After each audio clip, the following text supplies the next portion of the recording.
Welcome to the Highly Sensitive Person Podcast, a twice-monthly podcast for people who experience the world intensely.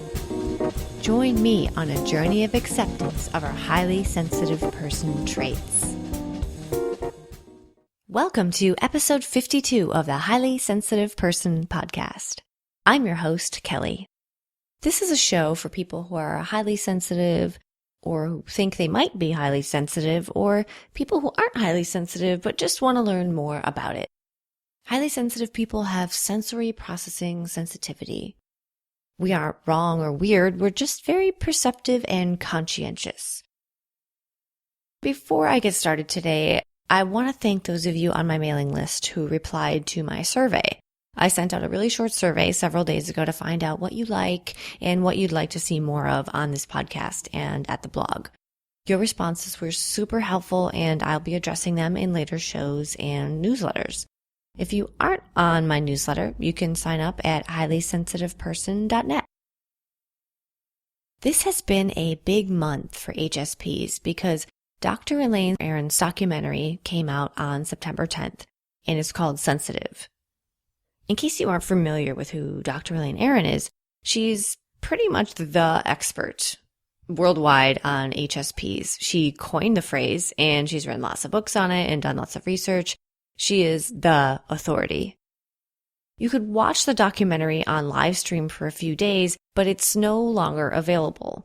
I know there are plans to have it on DVD, but it looks like there's no way to watch it right now, which is unfortunate. I'm not sure why they don't just make it available online, even for a fee.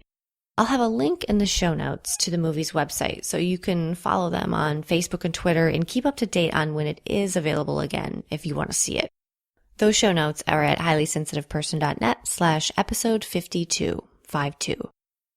Anyway, I thought the documentary was groundbreaking. It was so amazing to see so many of things that I and we talk about and think about in a documentary. It's kind of like it makes it more real or valid. My favorite aspect was definitely Dr. Aron's script. It was so good. She so expertly covered all the most frequently asked questions about HSPs.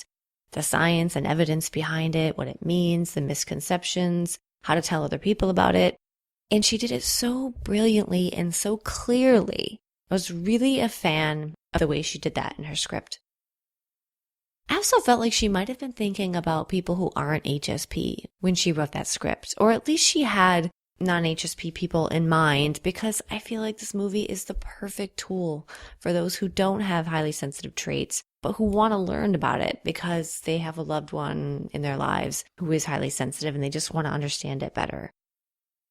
At the beginning of the documentary, if you were able to watch it on live stream, they interviewed a couple of people and Dr. Aron spoke, and she admitted to the audience that a highly sensitive person isn't necessarily the best term, but it's the best she could come up with at the time.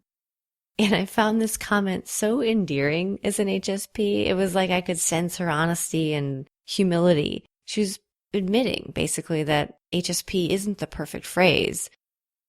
So I felt like kind of this sort of HSP connection of humility with Dr. Aron when she said that. One thing she said that was interesting was that she's going to try to stop using the phrase non-HSP. I mean, we can talk about highly sensitive people, but we shouldn't say non-highly sensitive people because it kind of creates like an us versus them environment. We don't want to make it sound like we think we are better or worse. By saying someone is not something, it can sound negative, non-HSP. So I'm heeding what she's saying, and I'm going to try to not say non-HSP from here on out, but it's going to be challenging. So I want to talk about a couple parts of the documentary that really hit home for me and really impacted me. One was this example. Think of a young child walking into a new classroom at school. Maybe it's kindergarten and they've never been in a classroom before. They walk in and they quietly look around and they're taking it all in. There's kids everywhere. They're looking around at the room and the teachers, the stuff on the walls, the sound, the light. Even talking about it right now sounds kind of overwhelming. So this young child is in this situation And the teacher might come up to them and say something like, "Oh, don't be scared. Don't be nervous. Are you shy?"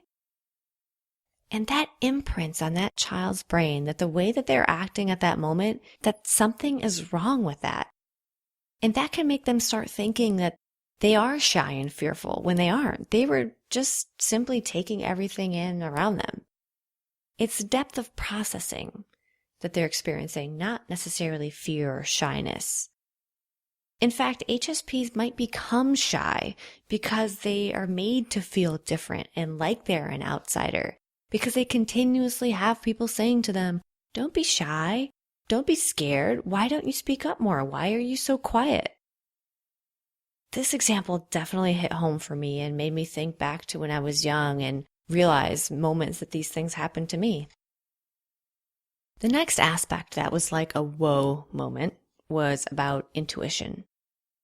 HSPs sometimes know things without knowing how they know them. And I don't mean in like a psychic sense, just that we observe so much that we can put together such tiny details, things that don't seem apparent to other people. Maybe someone's minuscule body language, their eyes, their tone of voice, even tinier things than that. We're able to come to conclusions using all of these things. An example used in the documentary was sports and how sensitivity can help athletes anticipate their opponent's actions and movements. This was so interesting to me. I've never thought about sensitivity being a benefit in sports.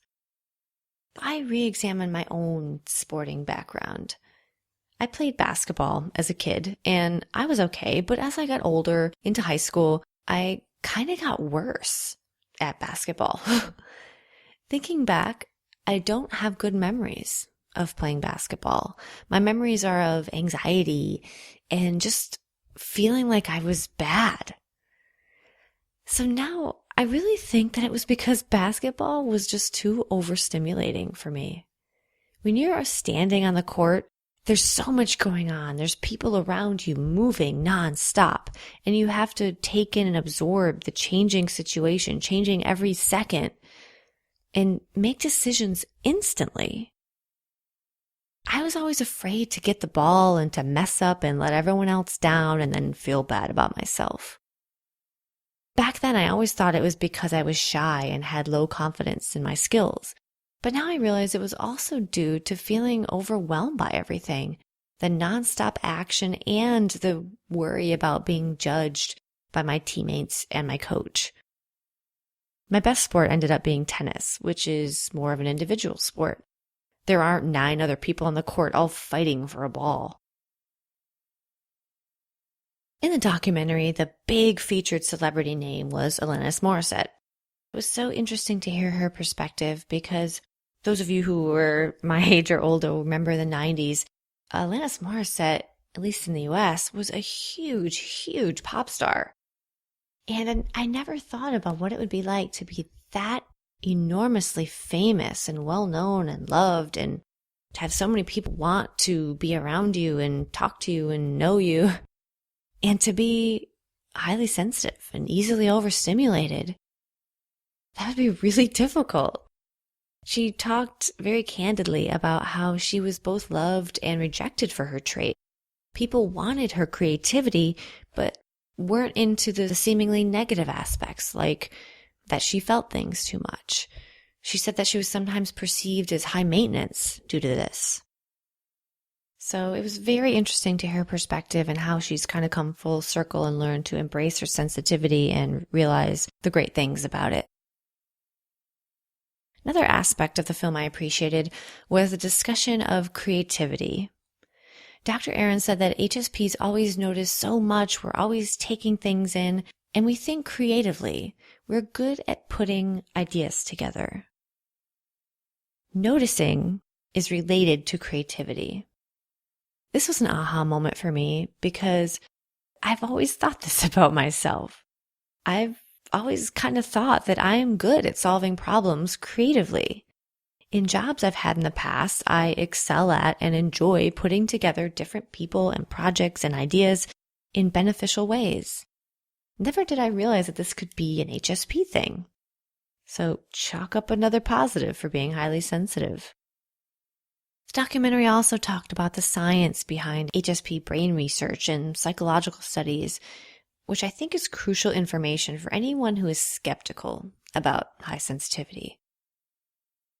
They talked about differential susceptibility, which in the most basic sense means that HSPs at young ages are more susceptible to both good and bad environments. If we have supportive, happy, great childhood environments, HSPs are even more likely to thrive than someone without the trait later in life.